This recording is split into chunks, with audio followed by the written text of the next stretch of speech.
जो देखा एक्सेस का जो एग्जिट पोल आपने देखा हमारे चैनल पर पिछले लगातार 3 घंटे से आप देख रहे हैं, उसमें चौंकाने वाले नतीजे आए। आम आदमी पार्टी को 53 सीटें मिलती हुई दिल्ली में दिखाई दे रही हैं और 17 महज बीजेपी को।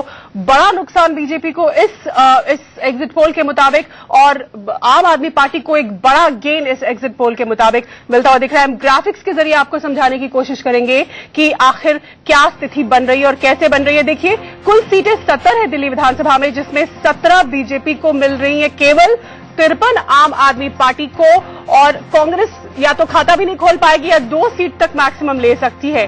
17 बीजेपी को, इसमें +-7 हो सकता है, यानी आगे पीछे 7 हो सकता है, 7 कम हो सकती है, 7 ज्यादा हो सकती है। 53 आम आदमी पार्टी को, इसमें भी +-7 की गुंजाइश है, लेकिन फिर भी अगर 7 कम या कुछ कम भी होती हैं तो भी आम आदमी पार्टी पूर्ण बहुमत के साथ सरकार बनाने की स्थिति में है दिल्ली में। आप देखिए किसको कितने वोट पड़े। 34% वोट बीजेपी प्लस को मिले, 49% आम आदमी पार्टी को और सिर्फ 10% कांग्रेस। एक्सेस के एग्जिट पोल के मुताबिक आपको पूर्ण बहुमत है। पूरी तरह से आम आदमी पार्टी सरकार बनाती हुई दिल्ली में दिख रही है। अनुराग, पूरी तरह से आम आदमी पार्टी दिल्ली में सरकार बनाती हुई दिख रही है। हमारे साथ इस पर चर्चा करने के लिए मेहमान भी हैं। हम उन मेहमानों का इंट्रोडक्शन करा दें। प्रदीप सिंह हमारे साथ लगातार बने हुए हैं। हमारे साथ अनिल बलूनी जी भारतीय जनता पार्टी से हैं। शेफाली मिश्रा हमारे साथ होंगी। संजय निरुपम हमारे साथ कांग्रेस पार्टी से होंगे। हम इनसे चर्चा करेंगे, लेकिन उससे पहले आप आंकड़ा देख रहे हैं नफा और नुकसान का। आप देख सकते हैं 2013 के मुकाबले बीजेपी को अच्छा खासा नुकसान 15 सीटों का होता हुआ इस एग्जिट पोल के हिसाब से नजर आ रहा है। वहीं 28 सीटों वाली आम आदमी पार्टी को 53 सीटें अगर मिल रही हैं तो 25 सीटों का उसे फायदा होता हुआ नजर आ रहा है। कांग्रेस के पास 8 सीटें थीं पिछले विधानसभा चुनाव में, या तो उसका खाता भी नहीं खुलेगा या फिर 1-2 सीट आएंगी, यानी कि उसको या तो पूरी 8 सीट का नुकसान होगा या फिर 6 सीटों का नुकसान उसे होता हुआ नजर आ रहा है। लेकिन सबसे बड़ा सवाल अनिल बलूनी जी आपसे, ये क्या हो गया?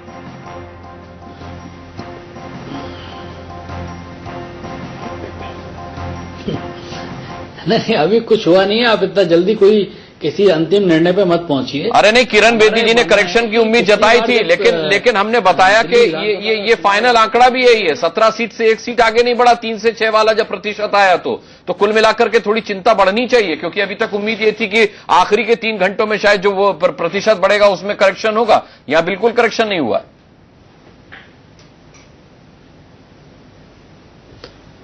नहीं अनुराग जी, देखिए एक और मैं आपको बताता हूं, आप देखिएगा जब अंतिम परिणाम आएंगे। अभी आप लोग जो है पिछली बार आम आदमी पार्टी को अंडर एस्टिमेट कर रहे थे, इस बार ओवर एस्टिमेट कर रहे हैं। आप इंतजार कीजिए। हम लोग नहीं कर रहे सर, सर्वे है ये। हमारा भी सर्वे है।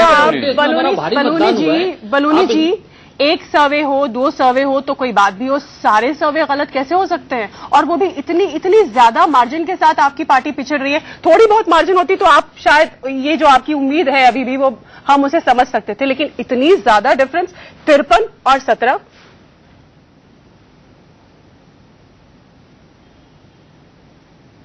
अच्छा, आप ये बताइए कि पिछले विधानसभा के लोकसभा के चुनाव में कभी किसी पार्टी ने हमें 73 सीट्स दी थी क्या उत्तर प्रदेश के अंदर?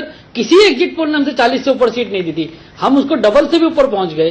तो आप इसीलिए कह रहा हूं कि इसको अंतिम परिणाम मत मानिए, आप इंतजार कीजिए 10 तारीख तक का। हमें पूरा विश्वास है 10 तारीख तक कि भारतीय जनता पार्टी पूर्ण बहुमत की ओर बढ़ेगी। प्रदीप जी, क्या इनकी जो उम्मीद है, ये जो उम्मीद जता रहे हैं, इसमें थोड़ा बहुत भी आपको कोई उम्मीद की किरण नजर आ रही है?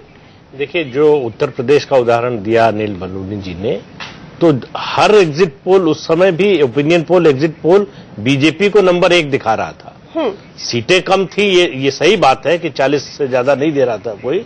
आपको 73 मिली एलआई के साथ, लेकिन नंबर 1 वो जो ट्रेंड था वो कंटिन्यू किया। हम और चिंता बढ़ जाएगी बलूनी जी की। तो अभी जो जितने एग्जिट पोल आए हैं उन सब में सीट का अंतर पर ध्यान छोड़ दीजिए, आप उनका ट्रेंड देखिए तो एक ही है कि आम आदमी पार्टी की सरकार बनने जा रही है। तो अब ये ट्रेंड रिवर्सल जो है, या तो सबके आंकड़े गलत हैं तभी ये ट्रेंड रिवर्सल हो सकता है, तभी परिणाम इससे अलग आ सकते हैं। लेकिन अभी हमारे पास चूंकि आंकड़े यही है एग्जिट पोल के, तो उनके आधार पर हम कह सकते हैं कि इसमें संख्या में अंतर हो सकता है सीटों की, लेकिन ये ट्रेंड कंटिन्यू करेगा। जी, हमारे साथ संजय निरुपम भी हैं। संजय निरुपम जी, आपके लिए भी चिंता का सबब होना चाहिए, क्योंकि जहां जहां आम आदमी, जहां जहां आपका वोट कटा है, जहां जहां आपका वोट टूटा है, वो आम आदमी पार्टी के साथ गया है, और अब स्थिति ये बन रही है कि आपके कांग्रेस के आगे 0 या फिर 2 लिखा हुआ है, या तो खाता भी नहीं खुलेगा। मतलब ये स्थिति हो जाएगी एक राष्ट्रीय पार्टी की, ये शायद आपने भी नहीं सोचा होगा दिल्ली में। देखिए, सबसे पहले जो एग्जिट पोल के जो फैसले होते हैं उस पर बहुत ज्यादा हम लोग विश्वास नहीं करते, और उसके डिबेट में हम पार्टिसिपेट भी नहीं करते। लेकिन चूंकि आपने बुलाया और पार्टी ने मुझे भेजा है, तो ओवरऑल चुनाव और उसके संभावित परिणामों के ऊपर हम चर्चा कर सकते हैं। यह बात सही है, कांग्रेस पार्टी को जितनी ताकत से वापस होना चाहिए उतनी वापसी दिख नहीं रही है। वो इसलिए वापसी नहीं हो रही है क्योंकि बहुत कम टाइम है। अभी 1 साल पहले हम लोग हारे थे, 15 वर्षों तक हम सत्ता में थे। ऐसा नहीं कि हमने काम नहीं किया, हमने खूब सारे काम किए। जिन मुद्दों के ऊपर दिल्ली में 3-3 चुनाव हुए थे, वो मुद्दे ही अब खत्म हो गए, क्योंकि वो रोड हमने बना दिए, फ्लाईओवर हम बना दिए, मेट्रो हमने लाके दे दिया, सीएनजी की बसें हमने लाके दे दी। तो ऐसे में भाई आपकी आवाज बहुत बाउंस बैक कर रही है बॉस। अच्छा, ये दिक्कत आपने बोल दी, ये दिक्कत दूर हो जाएगी, ये दिक्कत दूर हो जाएगी। चलिए फिलहाल इस वक्त हमारे साथ एक्सिस के assistant vice president Rishabh Maheshwari भी जुड़ गए हैं। माहेश्वरी जी, इंडिया न्यूज पर हम लगातार ये एक्सिस के एग्जिट पोल दिखा रहे हैं और चौंकाने वाले इसके नतीजे पूरा देश देख रहा है। आप एक बार खुद ये बताइए कि आपके सर्वे के मुताबिक दिल्ली में किस पार्टी की सरकार बनने का अनुमान है, और ये सर्वे आपने जो कराया कैसे कराया? हमारे सर्वे के रिजल्ट्स कहते हैं, जो कि पूरी तरह से डेटा पे आधारित है, जिस डेटा को कलेक्ट किया गया है पिछले 1 हफ्ते के अंदर अंदर, वो ये कहता है कि आम आदमी पार्टी इस वक्त मेजॉरिटी में आ रही है विद अ ग्रैब ऑफ 46 से लेके 60 सीट्स। तो हमने जो अपना रिप्रेजेंटेशन दिया है वो है 53 सीट्स ±7। इसी के साथ बीजेपी पार्टी जो है वो in the range of 14 to 24 आ सकती है। तो इसके लिए हमने दिया है 13 ±7 का रेशो। कांग्रेस पार्टी की कड़ी फाइट है 3 सीटों पे, इसलिए हमने उनका दिया है 0 to 3 सीट्स। और कोई भी इंडिविजुअल कैंडिडेट उसको नहीं मिल पा रहा है ज्यादा वोट समर्थन अकॉर्डिंग टू द डेटा, और यही हमारे सर्वे के रिजल्ट। जी, चलिए हमारे साथ रहिएगा माहेश्वरी जी, आपसे आगे भी हम सवाल पूछेंगे। प्रदीप सिंह जी, बड़ा भरोसा है बीबी अनिल बलूनी जी को कि 10 तारीख का इंतजार कीजिए। आपको क्या लगता है कि ये भरोसा किस आधार पर कर रहे हैं? नहीं, देखिए, इनका अपना इंटरनल असेसमेंट होगा, उसके आधार पर भरोसा कर रहे हैं। और राजनीतिक दल उम्मीद छोड़ दे आखिरी मिनट से पहले, तो वो राजनीतिक दल नहीं है, नेता नहीं। किरण बेदी ने तो शायद छोड़ दी, वो कह रही है कि हारेंगे तो मेरी वजह से और जीतेंगे तो मेरी वजह से। वो पॉलिटिशियन नहीं है ना। अब अभी 22-23 दिन पुरानी पॉलिटिशियन है, अभी तक उस तरह से पॉलिटिशियन बन नहीं पाई हैं। बेसिकली ब्यूरोक्रेट हैं, एडमिनिस्ट्रेशन में रही हैं। तो इसलिए रिजल्ट आने तक जो भी हारता है, देखिए एग्जिट पोल, ओपिनियन पोल में जो भी हारता हुआ दिखेगा, उसका एक ही तर्क होता है कि जो असली रिजल्ट आएंगे उसमें स्थिति बदल जाएगी। ये इस उम्मीद पर, और जब तक आखिरी वोट नहीं गिना। इस तरह के आंकड़ों के साथ हम अगर बदलाव की उम्मीद करें भी कि कुछ फेरबदल हो भी सकता है, तो कितना ही ज्यादा हो जाएगा? नहीं, मुझे देखिए, ये जो ट्रेंड है, इसमें केवल वही कह रहे हैं, सीटों का फर्क हो सकता है, लेकिन ये ट्रेंड नहीं बदल सकता जो लग रहा है। बलूनी जी, ये ट्रेंड नहीं बदल सकता। बहुत अच्छी बात प्रदीप सिंह जी ने कही है। आप पिछले सर्वे का हवाला दे रहे थे कि भाई पिछले सर्वे में तो भारतीय जनता पार्टी को हम नंबर 1 पे बता ही रहे थे, और तमाम सर्वेज में बताया, और आप नंबर 1 आए। सीटें आपके पास पर्याप्त नहीं थी सरकार बनाने के लिए, तो कम से कम पोजीशनिंग के हिसाब से आप इस सर्वे को सही मानते हैं?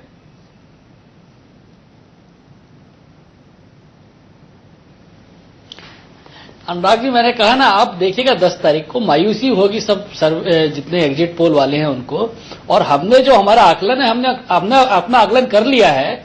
हमारे आकलन के हिसाब से हम 36 जो मैजिक फिगर उसको क्रॉस कर रहे हैं आराम से। लेकिन अमित शाह जी तो कहते थे कि 50 के ऊपर जाएगा आंकड़ा। अब ये एग्जिट पोल देख के क्या आपने अपनी फिगर भी आगे पीछे थोड़ी घटा लिए, पीछे कर लिए? नहीं, अरे नहीं, ऐसा शीतल जी, ऐसा नहीं है। मैंने जो एक मैजिक फिगर की बात की, हम कंफर्टेबल मेजॉरिटी का जीतने वाले, और जितने भी एग्जिट पोल वाले इनको मायूसी होगी। भारतीय जनता पार्टी को कोई दिक्कत नहीं है, ये ओवर एस्टिमेट कर रहे हैं आम आदमी पार्टी को। ये जरूर मैं मानता हूं कि जो आम आदमी पार्टी का वोटर है वो वोकल वोटर है, इस कारण एग्जिट पोल वाले। मैं सवाल का जवाब संजय निरुपम से ले लेता हूं। संजय निरुपम वोकल तो नहीं रहे। अच्छा, संजय निरुपम जी हमारे साथ आप भी कम वोकल तो नहीं रहे। अब आप ये मत कहिए कि बीजेपी या नरेंद्र मोदी या उनकी टीम जो है वो वोकल होने में कहीं पीछे है, या अपनी जो उपलब्धियां हैं उन्हें दिखाने में, गिनाने में कहीं पीछे है। ये तो बात मत कहिए। अब आप कांग्रेस जैसी बात कर रहे हैं आप।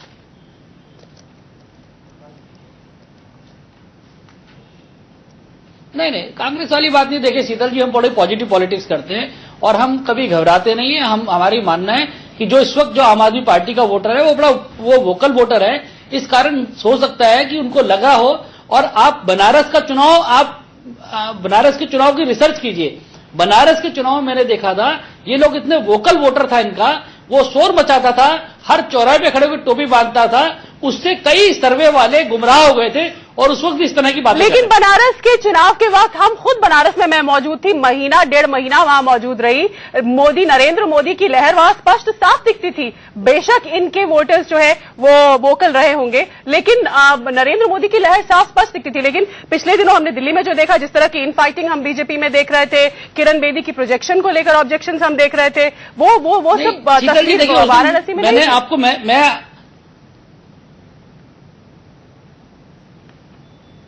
शीतल जी, मैं आपको मिला था बनारस में भी, और मैंने उस वक्त भी देखा था कि जब केजरीवाल जी की रैली हुई थी, उसके आप सब लोगों के चेहरे में प्रश्न चिन्ह लग गया था।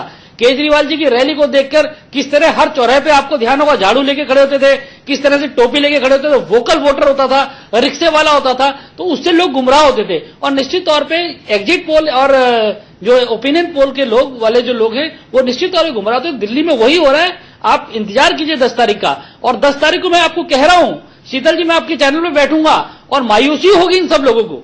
चलिए ठीक है, एक बार फिर शीतल माहेश्वरी जी का रुख कर लेते हैं। एक्सिस के माहेश्वरी जी हमारे साथ हैं। माहेश्वरी जी, पूछना चाहूंगा कि आपने किस तरीके से ये दिल्ली चुनाव पर सर्वे कराया है? देखिए, ये सर्वे कंडक्ट किया गया था पिछले एक वीक में, जिसमें कि हमने आइडेंटिफाई किया कि दिल्ली में 70 कॉन्स्टिट्यूएंसीज हैं और 70 कॉन्स्टिट्यूएंसीज के अंदर कुछ बोल रहे हैं माहेश्वरी जी के पास, हम दोबारा जाएंगे। वहां पे रहने वाले लोग हैं वो अलग अलग हैं। देखिए, मैं आज शाम को भी कह चुका हूं, एग्जिट पोल्स अपने जगह पर है। हर चुनाव में एग्जिट पोल्स को दिखाते हैं, लेकिन हम जमीनी हकीकत को जानते हैं और हमारे कार्यकर्ता उन्होंने पूरा दिन भर इस चुनावी प्रक्रिया में भाग लिए थे। वो गवाह है, भारतीय जनता पार्टी के समर्थन में दिल्ली के जनता ने रिकॉर्ड तोड़ मतदान किया है। और हमें लगता है 10 तारीख तक हमको इंतजार करना चाहिए। भारतीय जनता पार्टी 100% जीतेगी और सरकार बनाएगी। हमारा असेसमेंट, भारतीय जनता पार्टी को पूर्ण बहुमत मिलने वाली है।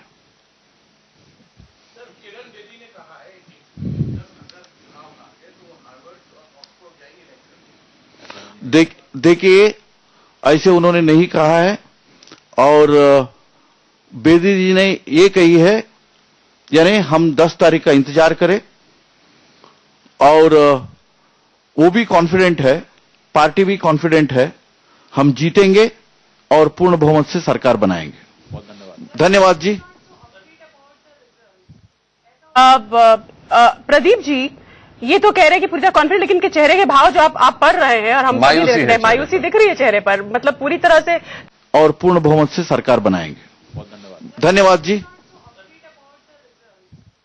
अब प्रदीप जी, ये तो कह रहे हैं कि पूरी तरह कॉन्फिडेंट, लेकिन के चेहरे के भाव जो आप पढ़ रहे हैं और हम मायूसी दिख रही है चेहरे पर, मतलब पूरी तरह से जो कन्विंस नहीं है ये भी जो कह रहे हैं उससे। लगता है आपको भी? निश्चित रूप से आप देखिए, बॉडी लैंग्वेज जो है वो अलग, बिल्कुल नीतीश कुमार दिन में जो दिख रही थी, नीतीश कुमार जैसा जो दिन में दिख रही थी और जो इस समय दिख रही है, उसमें बहुत अंतर दिखाई दे रहा है।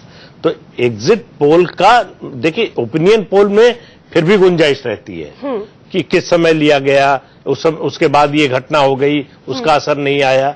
लेकिन एग्जिट पोल में तो जो वोट देकर निकल रहा है वो बोल रहा है, तो इसलिए उसमें आमतौर पर गुंजाइश कम होती है।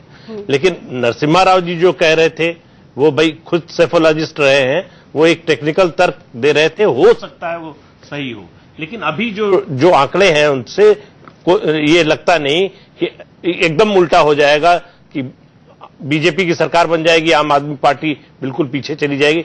53 का हम मान सकते हैं कि 47 हो जाएगा, 42 हो जाएगा, लेकिन 53 का 27 हो जाएगा या 23 हो जाएगा, ये मानना अभी बहुत मुश्किल है। बलूनी जी, हमने अभी अनंत कुमार को भी सुना, हालांकि वो भी कॉन्फिडेंट है जैसे कि आप और सभी बीजेपी के नेता कह रहे हैं कि 10 तारीख का इंतजार करिए, हमारी सरकार पूर्ण बहुमत से बनेगी। लेकिन अगर ये एग्जिट पोल सही होते हैं, यही तस्वीर आती है, आप नहीं बना पाते, आप नहीं पहुंच पाते 17 या 20 से आगे, तो आप किस चीज को इस हार का या इस दुर्गति का मैं कहूंगी जिम्मेदार समझेंगे या मानेंगे?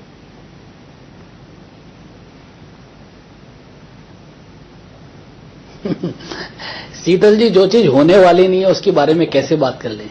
हम जो अंदर आकलन करते हैं, हमारे पार्टी का जो सिस्टम है, वो जो एग्जिट पोल करने वाली कंपनियां हैं, इनसे बहुत बड़ा है। हमारा सैंपल साइज बहुत बड़ा होता है अंदर, तो इसलिए हम आपकी बात को कैसे इस बात को स्वीकार कर ले और उस पर हार स्वीकार कर ले, संभव। अच्छा ठीक है, आपकी बात मानी कि आपकी 36 सीटें आएंगी, ठीक है। और हम ठीक है बलूनी जी को आपके चैनल में भी टाइम है, बलूनी जी मैंने मान ली, मैंने मानी कि आपकी 36 सीटें आ जाएंगी और आप पूर्ण बहुमत हासिल कर लेंगे, लेकिन 60 का आपका दावा था कि भाई 60 सीटें हम जीतेंगे। तो ये 60 से 36 के बीच के डिफरेंस के नुकसान पर तो कुछ बोलिए, वो नुकसान क्यों हुआ? क्या आपने अरविंद केजरीवाल को डायरेक्ट टारगेट किया? ये जो कार्टूनबाजी हुई, कार्टून छपे, कार्टून में सवाल पूछे गए, गोत्र का मसला आ गया, क्या आपको लगता है इस वजह से नुकसान हुआ? अन्ना की फोटो पर उस कार्टून में आपने माला पहना दी, क्या आपको लगता है इस वजह से नुकसान हुआ? और केजरीवाल को फायदा इस वजह से हुआ कि उन्होंने कभी डायरेक्ट टारगेट पे नहीं लिया नरेंद्र मोदी को, भारतीय जनता पार्टी को?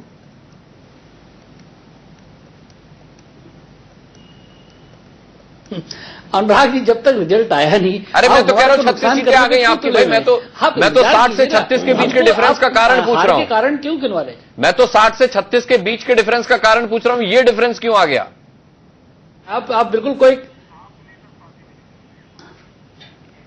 आप देखिए इन सवालों में मत उलझाइए। हम लोग चुनाव करा के थके हुए हैं सब लोग। चलिए हम समझ सकते हैं, हम लोग जीतने वाले, पूरी हम लोगों को कहीं से भी हारने का वो नहीं। अनिल जी, हम समझ सकते हैं आपकी मनोदशा और इस वक्त आपकी स्थिति, लेकिन फिलहाल हमारे साथ आम आदमी पार्टी से स्वाति जुड़ चुकी हैं। स्वाति, ये तमाम सर्वे देख के आज तो खूब खुशी मन रही होगी आपके कैंपस में, आपके दफ्तर में। ये तो बिल्कुल प्रत्याशित ही नहीं था, एकदम अप्रत्याशित हो गई थी, तो आप लोगों ने भी उम्मीद नहीं की होगी एग्जिट पोल्स को अगर देखें तो। जी उम्मीद तो हमें बिल्कुल थी, क्योंकि हमें पता था कि दिल्ली की जनता एक नकारात्मक राजनीति को हर हाल में रिजेक्ट करेगी। चलिए स्वाति, आपसे आगे बातचीत करेंगे। स्वाति, आगे बातचीत करेंगे, एक छोटा सा ब्रेक यहां पर लेना है, ब्रेक के बाद लौटेंगे, तब आपसे और कुछ सवाल पूछेंगे हम, और साथ ही अनिल बलूनी हमारे साथ हैं, प्रदीप सिंह जी हमारे साथ हैं, उनसे भी हम बात करेंगे। एक छोटे से ब्रेक के बाद लौट। एग्जिट पोल क्या कुछ कह रहा है? अब वीआईपी सीट्स की बात करते हैं। वीआईपी सीट्स पर कौन हार रहा है, कौन जीत रहा है? आप देख सकते हैं मंगोलपुरी में राखी बिल्डान जीत रहे हैं। 13% ओपिनियन पोल में इनके साथी जनता कैसे जीत रही है, प्रदीप सिंह से मैं जानूंगा। राजकुमार चौहान क्यों हार रहे हैं? बीजेपी भी वहां पर देखिए, आप हार लिखा हुआ है नीचे, राखी बिल्डान यहां से जीत रही है। ये मंगोलपुरी का हाल है, आप देखते जाइए, हर वीआईपी सीट का हाल हम आपको बताएंगे। सदर बाजार में आप देखिए सोमदत्त जीत रहे हैं, ये दूसरी जीत उनकी होगी। अजय माकन वहां पर हार रहे हैं, अजय माकन हार रहे हैं, ये एक बड़ी बात है, क्योंकि यहां पर आप देख सकते हैं अजय माकन ही चेहरा थे कांग्रेस की तरफ से, अभी तक चुनाव प्रचार का पूरा जिम्मा उनके पास था। सदर बाजार में अजय माकन हार रहे हैं और सोमदत्त जीत रहे हैं। ऐसे ही आप नतीजे देखेंगे, आप कृष्णानगर में देखिए, यहां कांटे की टक्कर है बीजेपी और एसके बग्गा में। कमाल हो गया, ओपिनियन पोल में 47% लोग जो थे वो किरण बेदी के साथ थे। बग्गा साहब का कहीं अता पता नहीं था, परंपरागत सीट ये रही है कृष्णानगर बीजेपी की। ये स्थिति हो गई कि आज वहां कांटे की टक्कर है। ये देखिए अगला जनकपुरी में देखिए कांटे की टक्कर है राजेश ऋषि और प्रोफेसर जगदीश मुखी के बीच। ये भी जगदीश मुखी, ये भी बीजेपी की सीट है। जगदीश मुखी और राजेश ऋषि के बीच कांटे की टक्कर है। कितना इंप्रूव किया है आम आदमी पार्टी ने इस एग्जिट पोल के मुताबिक, इसके अनुसार आगे बढ़ते हैं। आगे देखिए, मटिया महल में शोएब इकबाल की जीत तय मानी जा रही थी। अब असीम अहमद खान के साथ उनके कांटे की टक्कर हो गई। जहां जहां जीत तय थी, उनकी भी अब कांटे की टक्कर हो गई। जहां डिरेल कर रहे थे आम आदमी पार्टी के कैंडिडेट, वो अब जीत रहे हैं। ये बड़ा एग्जिट पोल में चौंकाने वाला नतीजा हिसाब किताब सामने आया। देखिए, शोएब इकबाल जो कि कांग्रेस में अभी अभी शामिल हुए और उनकी जीत की पूरी उम्मीद की जा रही थी। बल्ली मारान में देखिए आप, इमरान हुसैन जीत रहे हैं। हारून यूसुफ हार रहे हैं वहां कांग्रेस के, आप देख सकते हैं। ये बल्ली मारान की तस्वीर है। ये भी आम आदमी पार्टी के पास जाती हुई नजर आ रही है। पटेल नगर में आप देखिए, कृष्णा तीरथ और आम आदमी पार्टी के बीच कांटे की टक्कर है। जबकि यहां से कृष्णा तीरथ की जीत को तय माना जा रहा था, लेकिन अब हजारीलाल चौहान भी रेस में आकर अचानक से ये एक कांटे की टक्कर अब पटेल नगर बन गया है। जो कॉन्स्टिट्युएंसीज क्लीन विन बता रही थी, जैसे अरविंद केजरीवाल नई दिल्ली से शीतल जीतते हुए नजर आ रहे थे पहले भी, और अब भी वो जीतते हुए नजर आ रहे हैं। ये एक आंकड़ा जो था वो ओपिनियन पोल से मैच करता हुआ नजर आता है, वरना जितने भी आंकड़े हमने देखे, अगला भी आंकड़ा आप देखिएगा पड़पड़गंज का जब आएगा, उसमें भी जो है कुछ इसी तरीके की तस्वीर है। लेकिन नई दिल्ली सीट पर आम आदमी पार्टी के अरविंद केजरीवाल साफ तौर पर जीतते हुए नजर आ रहे हैं, इसमें कोई शको शुबा नहीं है। यहां देखिए आप, आदर्श शास्त्री द्वारका में जीत रहे हैं, महाबल मिश्रा यहां हार रहे हैं, प्रद्युमन राजपूत बीजेपी के यहां पर हार रहे हैं, आदर्श शास्त्री यहां पर जीतते हुए नजर आ रहे हैं। ये द्वारका की स्थिति थी। मालवीय नगर में आप देखिए, सोमनाथ भारती जीत रहे हैं, ओपिनियन पोल में हारते हुए नजर आ रहे थे यहां पर, और यहां सोमनाथ भारती जीतते हुए नजर आ रहे हैं। सोमनाथ भारती विवादास्पद मंत्री रहे आम आदमी पार्टी की सरकार में, 49 दिन की सरकार में। और अजय दत्त आप देखिए कितनी कांटे की टक्कर दे रहे हैं यहां पर, चौधरी प्रेम सिंह को जीत रहे हैं अजय दत्त आम आदमी पार्टी के। अंबेडकर नगर की यह स्थिति है। अंबेडकर नगर में एग्जिट पोल का अनुमान आपके सामने है। ये आपके सामने हम बता रहे हैं कि अजय दत्त आम आदमी पार्टी के अंबेडकर नगर से इस एग्जिट पोल में जीतते हुए नजर आ रहे हैं। ग्रेटर कैलाश में आप देखिए कांटे की टक्कर हो गई। शर्मिष्ठा मुखर्जी पर सवाल उठाया जा रहा था कि कांग्रेस वहां पिछली बार भी तीसरे नंबर पर रही थी, तो क्यों राष्ट्रपति की बेटी को दांव पर लगाया गया। लेकिन अब कांटे की टक्कर है सौरभ भारद्वाज,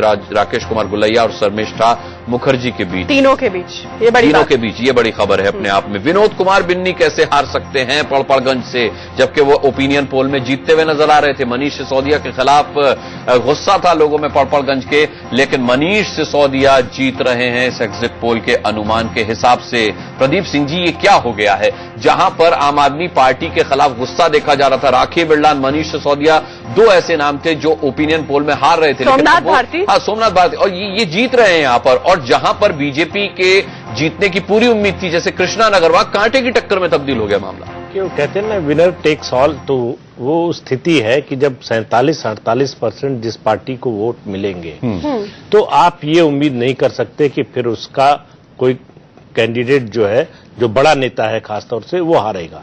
वो कोई एक अपवाद के लिए बड़ा अपसेट हो जाए अलग बात है, लेकिन 47-48% वोट का मतलब है अक्रॉस द सेक्शन उनको वोट मिला है। लेकिन कृष्णा नगर की अगर हम बात करें, किरण बेदी जो कि सीएम प्रोजेक्टेड कैंडिडेट, अगर वो हारती है वहां से या कांटे की टक्कर उनको मिलती है आम आदमी पार्टी के एक not so very known candidate से, तो ये मेरे ख्याल से सबसे बड़ा परंपरागत सीट होते हुए, हाँ, वो बीजेपी की परंपरा, डॉक्टर हर्षवर्धन का इलाका, तो ये मेरे ख्याल से सबसे भारी उलटफेर होगा। आपने पिछले चुनाव में डॉक्टर हर्षवर्धन को पोलिंग के दिन इस तरह से घूमते हुए देखा था क्या, जिस तरह से आज किरण बेदी घूम रही थी? तो उनको अंदाजा था कि मामला मुश्किल है। इसलिए देखिए आप, लगभग चुनाव प्रचार कर रही थी वो आज भी, तो उनको अंदाजा था। देखिए वो ये तो निश्चित रूप से एक तरह का असंतोष है डॉक्टर हर्षवर्धन को मुख्यमंत्री प्रोजेक्ट न किए जाने पर। उसका उनके समुदाय के लोगों ने और बीजेपी के भी कुछ कार्यकर्ताओं ने निश्चित रूप से। अनिल बलूनी जी से इस पर एक रिएक्शन बनता है। अनिल बलूनी जी, बाकी सब तो ठीक है, लेकिन आपकी जो सीएम उम्मीदवार किरण बेदी, उनको कांटे की टक्कर मिल रही है आम आदमी पार्टी के एक बहुत ही नॉट सो नोन उम्मीदवार से, तो ये आपके लिए सबसे बड़ा सेटबैक होगा अगर ये सच होगा? फिर वो ये कहेंगे शीतल 10 का इंतजार कीजिए।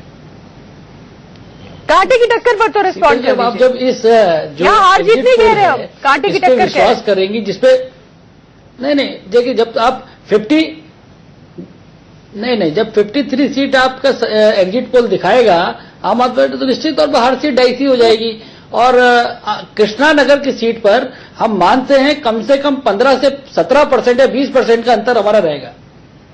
यानी कृष्णा नगर आप निकाल रहे हैं, कांटे की टक्कर आप नहीं मान रहे वहां?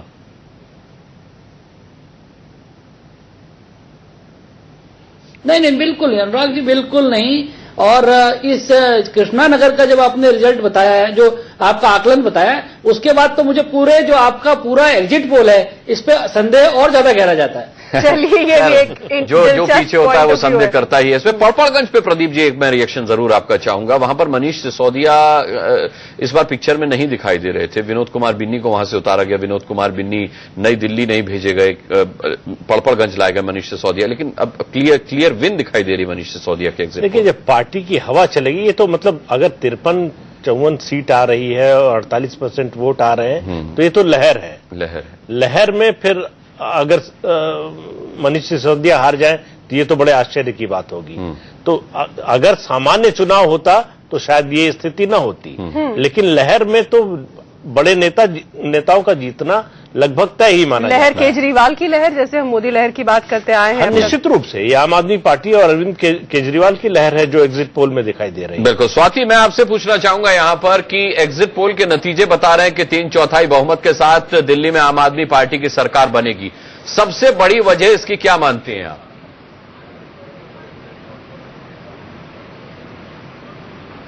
मुझे लगता है कि दिल्ली ने इस बार बहुत ही क्लियरली बीजेपी की जो बहुत ही ज्यादा नकारात्मक राजनीति इतने दिनों से रही है, इसको एकदम रिजेक्ट करा है। ये सीधे एक वार है दिल्ली की जनता का, एक सांप्रदायिक और घटिया रूप की राजनीति जो बीजेपी ने चलाई है उसके खिलाफ। लेकिन आपके सीएम कैंडिडेट जो पहले भी सीएम रह चुके, छोड़ के चले गए थे, उन्होंने तो सीधे तौर पर कभी नरेंद्र मोदी को निशाने पर नहीं लिया, कभी बीजेपी के खिलाफ कोई बात नहीं की। खुद वो डरते थे कि कहीं बैकफायर ना कर जाए, हमेशा कहते थे देश के लिए पीएम मोदी और दिल्ली का सीएम केजरीवाल।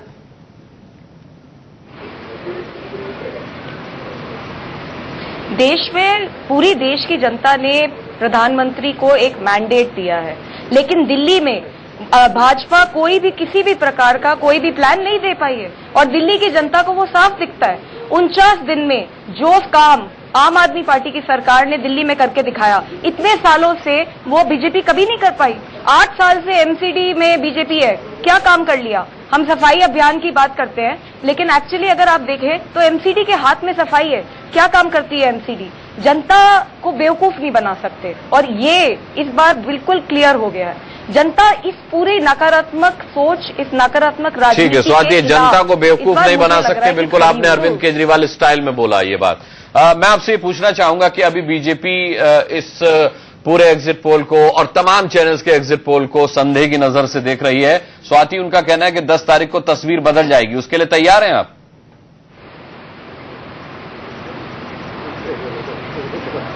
देखिए, एग्जिट पोल्स होते हैं, लेकिन इतने सारे एग्जिट पोल्स इस लहर की बात दिखा रहे हैं तो मुझे नहीं लगता कि ये गलत है। आप मोदी की लहर को नकार देती थी, क्या बात कर रही हैं? यही एग्जिट पोल जब मोदी की लहर बताते थे तो आप लोग नकार देते थे। कंपैरिजन स्वाति, यही लहर आपने नरेंद्र मोदी की नकारी है। लोकसभा चुनाव में आपने इस लहर को नहीं माना, सिरे से खारिज कर दिया था। ये एग्जिट पोल्स की लहर में बताया गया था मोदी की लहर है।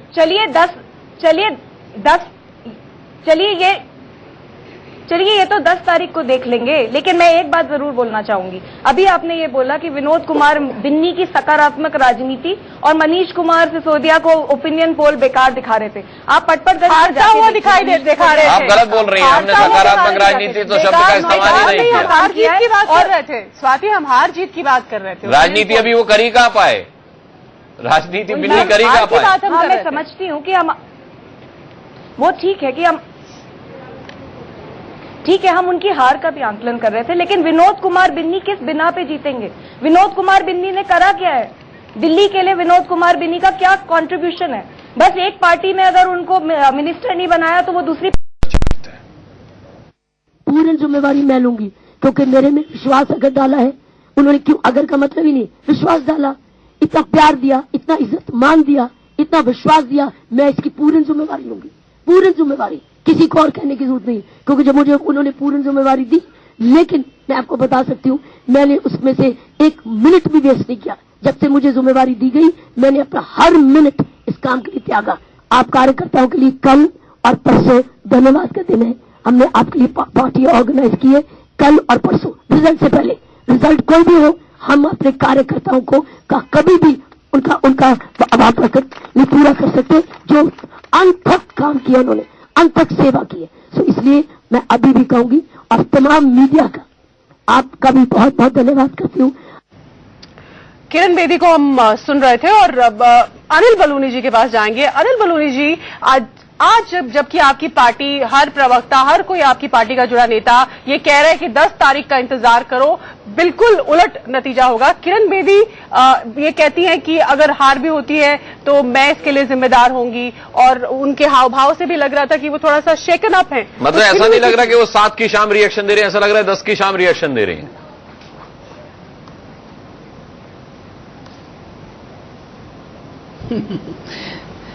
देखिए, उन्होंने वो थोड़ा स्पष्टवादी हैं, थोड़ा साफ बोल देती हैं। उनको ये लगा कि जीत भी उनकी और हार भी उनकी। साफ बोल देती है, साफ देख भी रही है। देखिए, वो कहीं नर्वस नहीं है, वो थकी हुई जरूर लग रही थी लेकिन नर्वस नहीं। देखिए वो नर्वस नहीं है। और मेरी भी उनसे बात हुई है, वो अति उत्साह में थी। उनका भी मानना था कि वो अच्छी जीत। अति उत्साह में तो नहीं लग रही थी अनिल जी, अति उत्साह में हार की जिम्मेदारी थोड़े लेते हैं। अति उत्साह में तो नहीं लग रही थी, ये तो आप एकदम उलट कह रहे हैं।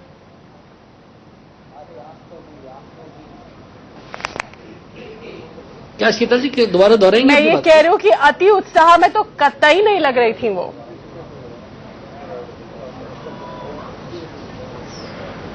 नहीं, मैंने शीतल जी ये कहा, मेरी उनसे बात हुई थी स्वयं और वो कॉन्फिडेंट थी।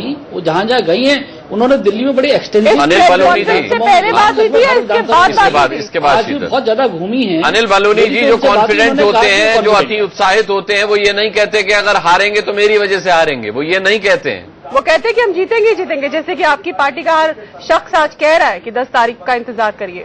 नहीं, आप नहीं, वो मैंने बताया ना, वो राजनीति में वो थोड़ा सा नॉन पॉलिटिकल है, तो ऐसा बोल गई, ऐसा लगा आपको, लेकिन ऐसा नहीं है।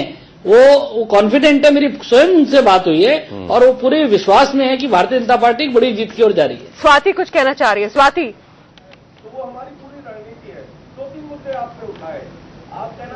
मैं ये समझना चाह रही हूँ कि भाजपा जो गेम खेलना चाहती थी उसी में तो किरण बेदी फंस गई। फिर इतने अचंभे की बात क्या है? किरण बेदी को तो भाजपा लाई इसलिए थी कि पूरी हार का भांडा इनके सर पे फोड़ दे, तो वही हुआ। तो मुझे बहुत ही आज दुख हो रहा है देखकर कि किरण बेदी की मैं पर्सनली इज्जत करती हूँ, किरण बेदी उनके इन लोगों के दांव पेच में बिल्कुल फंस गई हैं। जवाब दीजिए, फंसा दिया आपने किरण बेदी को, बलि का बकरा अगर शब्द का इस्तेमाल करें। आप ये कह रही है, आम आदमी पार्टी का ये मानना है।